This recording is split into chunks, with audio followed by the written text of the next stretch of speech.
Breaking news out of the NHL, where the Montreal Canadiens have selected Juraj Slafkovsky with the #1 overall pick in this year's NHL entry draft. The 6'3", 218-pound Slovakian left winger won a bronze medal at the Beijing Winter Olympics.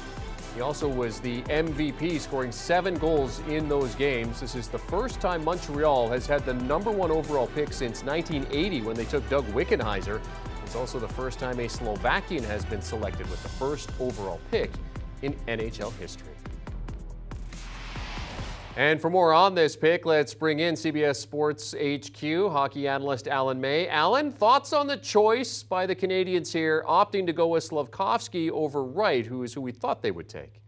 Well, first of all, I absolutely love the curveball. And one of the crazy things about this is that the Canadiens fans were cheering Shane Wright when he walked into the arena, and they were booing Slafkovsky.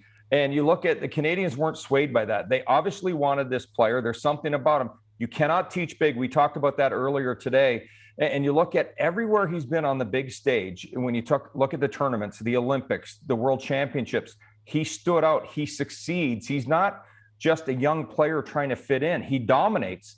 So you have to love something about that. A lot of it, I'm not going to compare him to Alexander Ovechkin, but it reminds me of the same type of personality. When he goes into those types of games and tournaments and situations, he wants to be the best, and he ends up being the best. So you have to love that type of character in a player.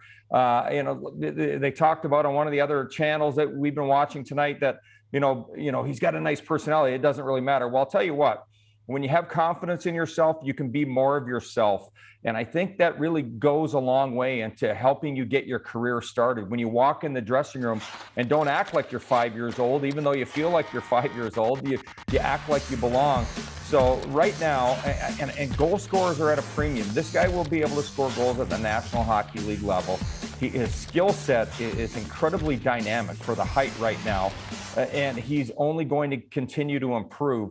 So I love the pick, and you look at it, it's just, to me, it's absolutely wonderful that the Montreal Canadiens went big right off the bat. They weren't going with the consensus, and there's so much pressure in Canada to draft Canadian-born players. And obviously their fans had knew who this kid was for a long time, and Shane Wright, but they went with what they wanted, and I commend Ken Hughes and the rest of the Montreal Canadiens for being so bold. Alan, Slafkovsky, 5 goals in 31 games with TPS. He plays in that Finnish Liga, the Slovakian does, just 10 points. Any concern about that production in terms of translating that to the National Hockey League? None whatsoever. It is generally regarded as the toughest league to play in the world when it comes to how they play. They play on a hybrid type ice surface. It's a little bit wider than a National Hockey League, but it's not as wide as the Olympic. They're very defensive oriented in those leagues, but they play a lot grittier than the Swedish league. And one of the things that Finland is still a little bit behind on with their teams when they play within their league play is they're still very, very defensive and not wanting players to stand out too much. Whereas when they play in the international stage, they're allowing their younger players to be dominant and to score goals and be creative and take risks. So when you look at it, he's getting a great education. He's gotten a great education in the Finnish league on how to play without the puck. It's very difficult. The coaching is very demanding. So what he's going to have over here with Martin St. Louis when he's ready to make this team, he's going to have a guy that encourages him and him to play an offensive brand of hockey, to be creative, to go for it, rather than just being in a defensive shell, going from player, to A to B, standing at X.